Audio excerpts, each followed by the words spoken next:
Did you know that Americans are applying to revive their Canadian citizenship to escape the U.S.? Did you ever think something like this would actually happen?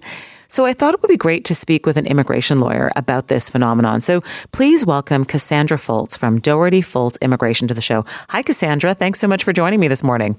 Hi, Giselle. Pleasure's mine. Thanks for having me. Thanks so much. So have you noticed Americans trying to revive their family's Canadian heritage in order to be able to get citizenship? Absolutely. This is sort of a time-honored tradition.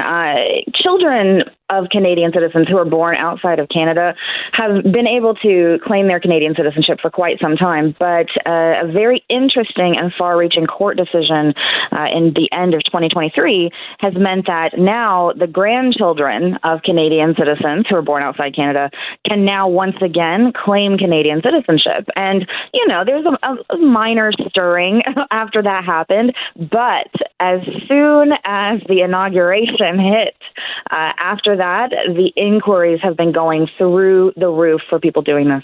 Jeez, wow. And why are people saying they're moving here? What are they saying as their reasons? Different reasons, but really a lot of it comes down to the culture. People are absolutely, well, at least not everyone is on board with the MAGA train in the U.S. There are millions of people who did not vote for that, who didn't want it, and even some who did vote for it and don't like how it's going.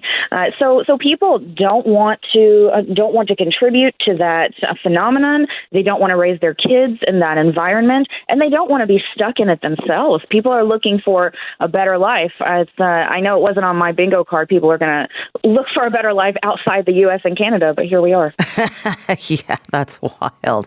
And then I also, when I was looking at this, it looked like there was also, and I'm not sure if you're seeing this as well too, but an increase from people in the LGBTQS plus community who are also trying to get out of the U.S. to come to Canada because they feel safer here. Absolutely. What I can say is that that's actually always been the case. At least in my office, we have a lot of people who are LGBTQ plus who have no ties to Canada and have made that decision to make the leap and move north from the U.S. because they haven't felt happy with the way things are going, even with the progress that's been made. And now that this option is available, I have seen loads of inquiries from LGBTQ community members who do have that Canadian ancestry, especially among the trans community. It's even more pronounced because they just simply don't feel safe in the U.S. Yeah, with good reason. I completely understand that. What other trends are you seeing in your practice with respect to immigration and people trying to come to Canada? Well, USA is now the number one source of inquiries.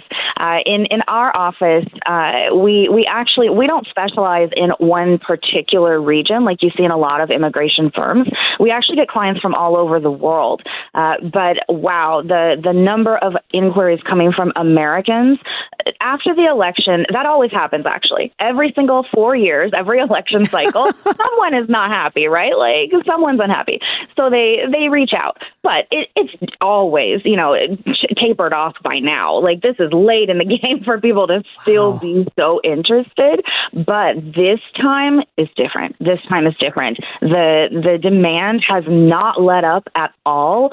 And people are willing to do anything. People are coming from even deep red states, right? We're getting so many inquiries from Texas, from Idaho. People are like, what can I do? How can I come live in your postal code? It's truly unprecedented in my experience. And so for those who don't have any ties to Canada, like they can't revive any sort of Canadian ancestry, how does a random person from the U.S. become a Canadian? Is that even possible?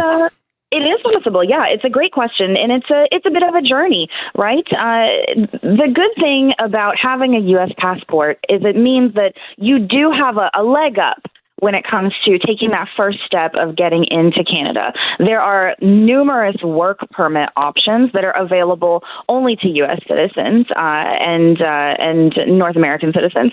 So, for example, NAFTA still exists. It's changed its name like 8 times, but it still exists, and you can still get a NAFTA work permit. So that's an excellent entree into Canada, and then you can parlay your Canadian work experience into an application for permanent residency.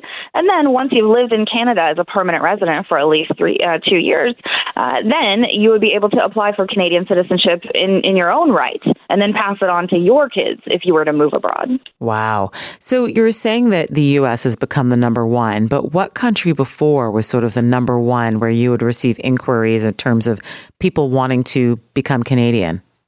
Well, from my office, like I said, we have a really diverse clientele. So we actually get a lot of Brits and Irish who come over to Canada on the working holiday visa. They come over, it's an open work permit, you can stay for 2 years. And so many of them just end up loving it and wanting to stay. So we have a lot of clients from there, also from Latin America. I have a lot of sponsorship applicants who Canadians met their partner on vacation, right? And where do Canadians love to vacation? In the Caribbean. So lots of those family reunification applications. And then, of course, loads of people who originally came as students from South Asia, from the Middle East.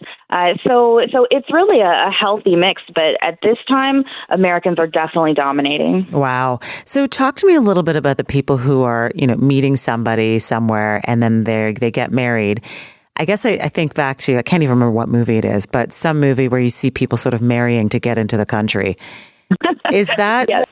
do people actually do that? Is there a way to, I guess, sort of suss these people out to make sure that's not what they're doing?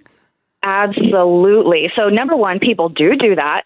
People do that. However, the government they're hip to the scam, right? This is not, please do not imagine that there are loads of fake marriage people walking into Canada every day. Some people do slip through the cracks because they're just so convincing. But as part of a sponsorship application for a spouse or a common law partner, you are required to submit substantial proof that this relationship is genuine. You have to show them your social media. You have to show them, your text messages between each other. Whoa. And there are interviews, right? There are interviews. So the government can say, okay, we need you to come to the Canadian embassy on this date. And then you're in there all alone with an officer. You don't have your phone. And they're just peppering you with questions, asking you things that if this is a legitimate relationship, you will know the answer. It shouldn't be scary because if it's legit, you know the answers. They ask you things like, oh, how does Devel take her coffee?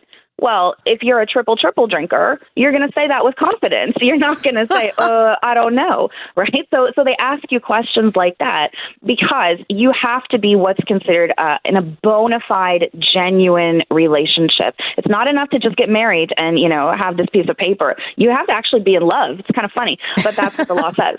Wow. Any idea what other questions they ask? I'm now curious now. Well, a lot of times it has to do with just establishing that you can actually communicate with each other. They ask, who wakes up first in the morning? A lot of times they like to ask about the Canadian sponsor's work. What do they do throughout the day at their job? Because, of course, the work is such an important part of our lives. Of course, you talk about how your day went and what you did and who you talked to. So they ask a lot of questions about work. They also ask, how much money does your sponsor make? That's a very common question. So they want you to know what's going on in your sponsor's life. And then they will also ask frequently, so what are your plans after you get in Canada? And, there's no wrong answer to that question, except I just want to come to Canada, right? So if you don't have any plans, then that's a huge red flag. Whereas if you say, oh, we're going to start a family, or, oh, I'm going to go back to school, I'm going to learn English, I'm going to go do this career, or, oh, I'm going to drive a motorhome across Canada with my sponsor, all of these are great answers because it's something you're going to do. But if you have no specific plan, that's a huge red flag for an officer and definitely leads to refusals. Wow, that is fascinating. Cassandra, thank you so much for sharing that with us. It's very interesting. My pleasure. Thanks a lot.